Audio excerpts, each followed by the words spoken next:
O céu se estendia vasto e indiferente sobre a fronteira do Arizona, onde a terra havia esquecido a gentileza. A luz do final da tarde projetava sombras longas e impiedosas sobre a argila rachada e as janelas fechadas, revelando mais do que aquecia. Naquele posto avançado e esquecido, metade madeira, metade poeira, a vida não chegava, apenas teimava em existir. Os edifícios se inclinavam como homens cansados demais para ficar de pé, suas estruturas se esgarçando no chão. Uma porta pregada pendia torta sob um sino enferrujado que jamais tocava. O vento assobiava entre as fendas das tábuas em silêncio, trazendo o cheiro de suor antigo, crina de cavalo e de algo queimado que um dia poderia ter sido pão. Ela estava no centro de tudo, descalça, as pernas finas e firmes como mourões de cerca, com sua irmã mais nova enrolada firmemente em um saco de batatas contra o peito. O tecido estava gasto nas costuras, úmido com a respiração da criança e manchado em lugares que ninguém notava, porque ninguém olhava de perto. Mas ela permanecia ali, imóvel, como se seu corpo tivesse aprendido há muito tempo a não se encolher, como se sua quietude pudesse convencer o mundo de que ela era invisível, ou invendável, ou já tinha ido embora. Ela não chorava. A habilidade de chorar também se fora. Ela a tinha enterrado em algum lugar, entre o último adeus e o primeiro tapa. Seus lábios permaneciam fechados, os olhos fixos para a frente, mas não em algo presente. Era o tipo de olhar que já havia ensaiado o pior, vendida 1000 vezes em sua mente, e a contagem continuava. Homens se agrupavam sob o calor sufocante, garimpeiros idosos com moedas enferrujadas nos bolsos, um mercador com tinta nos punhos, um pregador limpo demais para a poeira ao seu redor. Nenhum deles sorria. Ninguém sorri nesse tipo de multidão. O leiloeiro mastigava tabaco como se estivesse entediado, não por crueldade. Sua voz estalava como um galho seco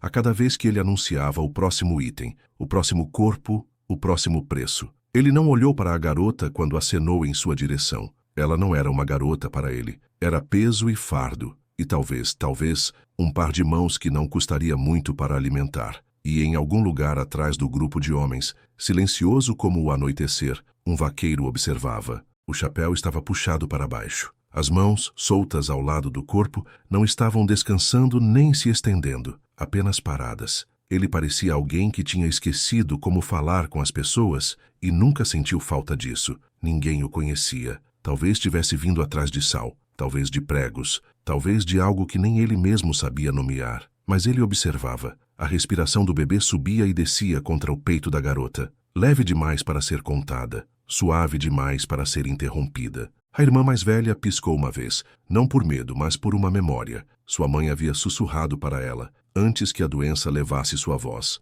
Não pisque quando tentarem tirar seu valor. Não os deixe ver você abaixar os olhos. Então, ela não piscou. Manteve a coluna reta, mesmo com o peso da irmã a puxando para a frente. Mesmo enquanto a multidão se agitava e murmurava. Mesmo quando o leiloeiro cuspiu e se aproximou. Nenhuma música tocava. Apenas o som dos saltos das botas, o farfalhar da poeira contra a lona velha e o assobio do vento passando pelas tábuas quebradas. Mas, naquele silêncio, algo sagrado se agitava, quase inaudível, quase irreal. Era o tipo de silêncio que prende a respiração antes que algo mude, antes que algo se quebre ou se cure. O vaqueiro não falou, mas ele ficou. E isso, por si só, já era mais do que a maioria já tinha feito. Ninguém falava. Essa era a regra. Em cidades como aquela, o silêncio era mais do que um hábito. Era uma espécie de lei. Você não fazia perguntas a menos que estivesse disposto a pagar pela resposta. Você não interrompia a menos que estivesse disposto a sangrar. E com certeza, não se adiantava a menos que estivesse preparado para perder algo ou alguém. Mas ele o fez, não com barulho, não com um anúncio. Apenas um passo, lento, pesado, como se o chão precisasse de tempo para entender que acabara de ser desafiado. Ele não ergueu a mão, não acenou, não gritou um lance, ele apenas avançou, um passo, e a poeira percebeu antes que os homens o fizessem. Os olhos se viraram, as respirações prenderam, não de medo, não exatamente, mas pela estranha sensação de que algo estava prestes a mudar, de que talvez este momento, este em particular, pudesse ter importância mais tarde, pudesse ecoar. O vaqueiro parou na beira do tablado, onde a garota equilibrava a irmã contra as costelas. Ele não olhou para o leiloeiro, não olhou para os homens. Seus olhos, quando se ergueram sob a sombra de seu chapéu, se fixaram apenas nela, não a examinando, não a avaliando, apenas vendo-a.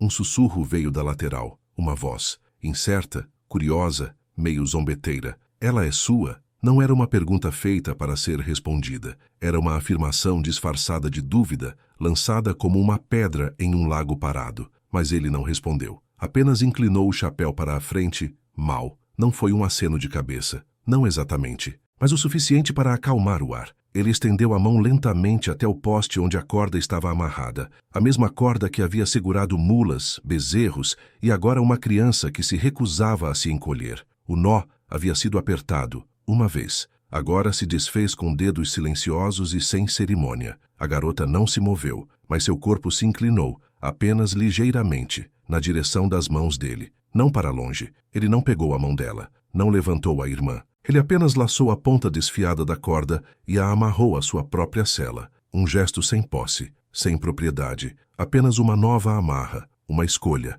Ninguém riu, ninguém zombou. Algo naquele momento silenciou até aqueles que vieram para se entreter. Porque eles também viram. O homem não estava comprando, ele não estava salvando, ele estava de pé. E isso, em uma cidade onde o silêncio governava, era mais alto do que qualquer sermão. Ele se virou então. Não para falar, não para explicar, mas para liderar. E a garota o seguiu. Não porque confiava nele, não porque entendia, mas porque, pela primeira vez em muito tempo, a corda em seu pulso não queimava. Apenas repousava ali, macia de poeira, e esperando. A trilha para fora do posto era áspera, marcada mais por cascos do que por mãos. A poeira se erguia como fantasmas atrás do cavalo do vaqueiro, e a garota caminhava ao seu lado, não em cima dele. Ela segurava a irmã perto, ainda enrolada no saco de batatas, embora o sol já tivesse começado a esfriar. Seus pés estavam rachados, seu vestido grudava como casca velha, e ainda assim ela mantinha o ritmo. Nenhuma palavra havia passado entre eles,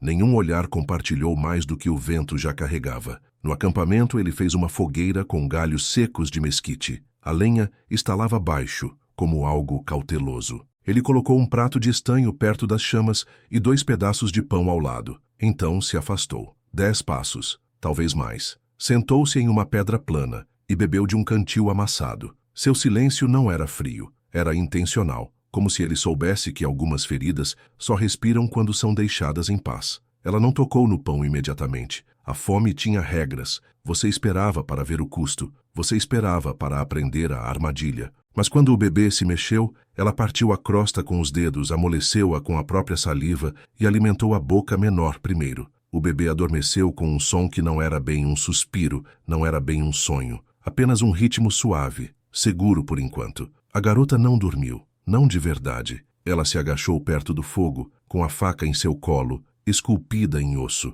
O cabo estava liso de tanto óleo e tempo. Não era afiada o suficiente para ferir. Apenas o suficiente para ser vista. Apenas o suficiente para dizer, eu ainda tenho uma escolha. Ela observou o homem. Não para estudá-lo, não para planejar, apenas para entender. Por que ele não falava? Porque nenhuma pergunta, nenhuma ordem. Sua mente procurava a armadilha, a reviravolta, o preço. Mas tudo o que ela via era um homem que se movia lentamente, que não preenchia o silêncio com histórias, que não encarava, que não se encolhia. Quando o fogo se transformou em brasas e os coiotes cantaram do cume da montanha, ela finalmente deitou o bebê ao seu lado e se recostou em uma rocha. Seus olhos ficaram abertos por mais tempo do que deveriam, mas seus músculos, um por um, pararam de se tensionar. E o bebê? Ela dormiu mais profundamente do que nas últimas semanas. O pequeno punho se abriu, a respiração, constante. Naquela noite, nada foi curado, nada foi consertado, mas algo se soltou. Algo se desenrolou, e isso era o suficiente. Ele a tinha batizado uma vez. Ela se lembrava da água fria, do cheiro de óleo e de algodão velho, da maneira como ele pressionou a mão contra a testa dela e sussurrou seu nome como se importasse, como se significasse algo mais do que sobrevivência. Ela tinha 5 anos. A mãe dela havia chorado, não de alegria, de exaustão, de uma esperança tão frágil que se partia mesmo em oração. Agora ele estava de pé no alpendre da capela da cidade. O mesmo homem, o mesmo tecido, só que mais duro, mais branco. As mãos dobradas sobre uma Bíblia encadernada em couro, os cantos enrolados pelo sol e pelo suor. Ele não olhou para ela quando o leiloeiro pronunciou seu nome. Não piscou quando a corda foi amarrada. Não se encolheu quando a multidão a avaliou como gado, embora ele a tivesse chamado de filha da graça. A traição não estava no que ele fez, estava no que ele permitiu. Ele não abençoou o leilão,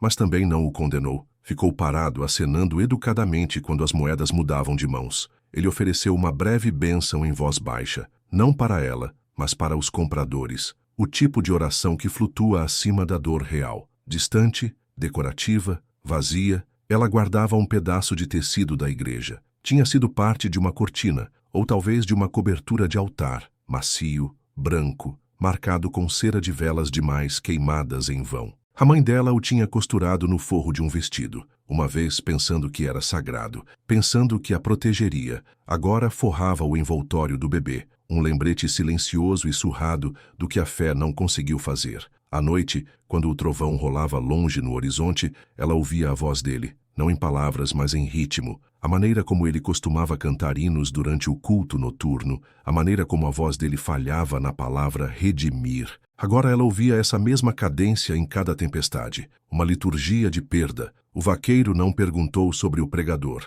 não mencionou a igreja, mas quando passaram por ela novamente, dias depois, ele diminuiu a marcha do cavalo, não para encarar, não para se lembrar, apenas o suficiente para deixá-la decidir se queria olhar. Ela não olhou. Alguns lugares não merecem seus olhos duas vezes. Ele lhe deu essa escolha, e ao fazê-lo, devolveu algo pequeno, algo sagrado. Algo que o pregador nunca teve. Alguns homens forçam a abertura de histórias como baús trancados, ansiosos por reivindicar o que está dentro. Outros esperam, fingindo paciência, enquanto seus olhos fazem perguntas demais. Mas ele não era nenhum dos dois. Ele não perseguia palavras. Ele nem as procurava. E talvez fosse isso que as fazia surgir. As noites ficaram frias naquela semana. O fogo queimava baixo e devagar, projetando longas sombras na terra. O bebê havia parado de chorar durante o sono, uma espécie de rendição silenciosa. A garota, ainda sem nome, ainda sem confiança oferecida,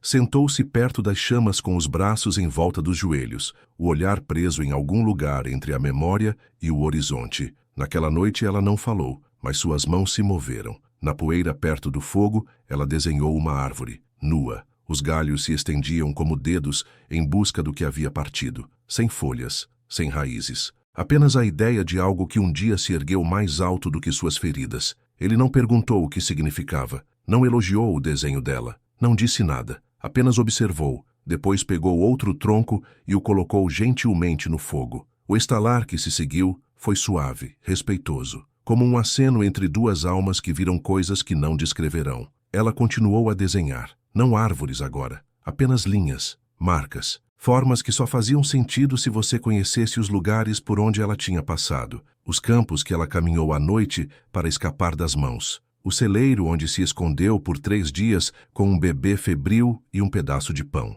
o riacho que ainda corria em seus sonhos, onde sua mãe uma vez disse: se passarmos do inverno, talvez voltemos a ser gente de novo. Ainda assim, ele não perguntou nada. Foi assim que ela soube que ele estava ouvindo. As pessoas pensam que a arte de contar histórias começa com a fala. Não começa. Começa com o espaço, com a presença, com alguém que fica ao seu lado por tempo suficiente para que o silêncio se torne suave, para que o ar se torne seguro, para que sua própria voz não soe como traição quando retornar. Na terceira noite, ela lhe disse seu nome, apenas uma vez, mal mais alto que o vento. Ele não o repetiu. Apenas inclinou ligeiramente o chapéu e serviu-lhe uma segunda xícara de café do bule de estanho. Amargo, quente, o suficiente. Ela não explicou a árvore, nem as cicatrizes, nem porque os olhos do bebê às vezes se arregalavam de terror sem motivo. Mas a voz dela voltou devagar, frase por frase, respiração por respiração. Não porque ele perguntou,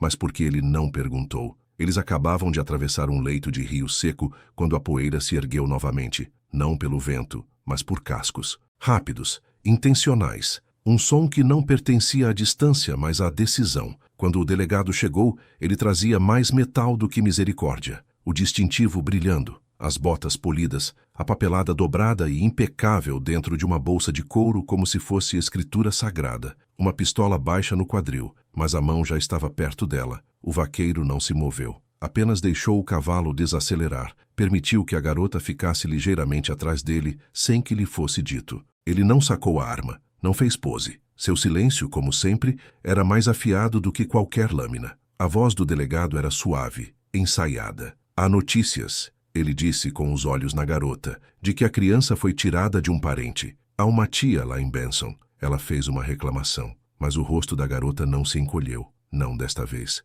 Ela já tinha ouvido aquele tom antes. Aquele tipo de justiça que envolve as mãos no seu pulso e diz que é proteção. Aquele tipo de autoridade que aprende seu nome apenas para apagá-lo. O vaqueiro deu um passo à frente, apenas um, sem ameaça, sem pressa. Ele agora estava entre eles, entre o distintivo e a criança, entre o papel e a memória. Seu corpo quieto, mas imóvel, e seu silêncio dizia mais do que qualquer súplica jamais poderia. O delegado tentou novamente. Você não tem papéis, nenhum direito, nenhum laço de sangue. Ainda assim, nada, nenhuma voz alta, nenhuma defesa. Apenas a mão do vaqueiro repousando levemente na sela onde a corda ainda pendia. A mesma corda que ele tinha desamarrado de um poste. O mesmo nó que nunca mais foi apertado. O delegado o estudou, procurando algo para provocar, para empurrar. Mas não havia nada para empurrar. O homem era de pedra, não cruel, não bravo, apenas resoluto. E naquele tipo de silêncio, os homens ou recuam ou se quebram. Este recuou. Ele murmurou algo sobre voltar com ordens, sobre consequências, sobre procedimentos. Mas ninguém ouviu, não de verdade. Porque até a lei, quando sente o cheiro do medo, recua. Quando a poeira baixou e o galope do cavalo se desvaneceu nas colinas, a garota finalmente soltou o ar. Seus ombros caíram, apenas um pouco. O bebê choramingou, depois ficou quieto de novo. E o vaqueiro? Ele não se virou para olhá-la. Não perguntou se ela estava bem. Ele apenas verificou a sela, ajustou uma tira solta e começou a caminhar novamente, porque alguns homens protegem com palavras, outros com armas, mas o tipo mais raro, aqueles de quem você nunca se esquece, eles protegem com presença, com quietude, com o simples ato de ficar na frente. O amanhecer chegou suave naquele dia, não rosa, não dourado, apenas macio, como se o céu também estivesse cansado. O fogo já havia esfriado há muito tempo, as últimas brasas enterradas em um leito de cinzas, mas ele já havia selado o cavalo, verificado a mochila, despejado o último café em uma lata da qual não bebeu. A garota não falou. Estava observando a irmã dormir, a respiração quente contra o peito, os dedos enrolados perto da clavícula. Algo em seu rosto havia mudado ao longo dos dias, não amolecido, mas se estabilizado. Ela não estava mais esperando a próxima traição. Estava se preparando para o que viria depois, aquele espaço tranquilo e incerto onde o medo se dissipa, mas a confiança ainda não chegou. Ele se virou para prender a última tira quando ela se adiantou, silenciosa como a poeira. Na palma da mão dela, uma bússola de latão redonda, velha, opaca pelos anos em um bolso que não fora costurado para durar. Não apontava mais para o norte, não confiavelmente. O vidro estava riscado, a agulha preguiçosa em seu círculo, mas ela a estendeu como se importasse. Ele parou, olhou para a mão dela, não para o rosto. Ela não explicou, não se justificou, apenas a segurou firme, da mesma forma que alguém oferece um nome, ou uma ferida. Seu pai, ela havia dito uma vez, apenas uma vez, costumava carregá-la. Dizia que o ajudava a encontrar o caminho de casa depois de muitas noites em lugares onde os homens esquecem a que lugar pertencem. Ele bebia, ele desaparecia. Ele voltava cheirando a fumaça de madeira e arrependimento, mas sempre com aquela bússola na mão. E agora ela a estava dando embora. Ele não recusou, não a agradeceu. Apenas a pegou gentilmente e a colocou na pequena bolsa lateral da cela, onde as coisas ficavam perto, mas não tilintavam, como a memória, como o significado. Ele nunca a usou, nenhuma vez, mas também nunca a perdeu. E quando, anos depois, alguém perguntou se ele acreditava em sinais, ele não respondeu com palavras, apenas tocou naquela bolsa, levemente, como um homem que traça o contorno de algo que ainda não entende totalmente, mas sabe que é melhor não esquecer. Porque alguns presentes não são para a direção,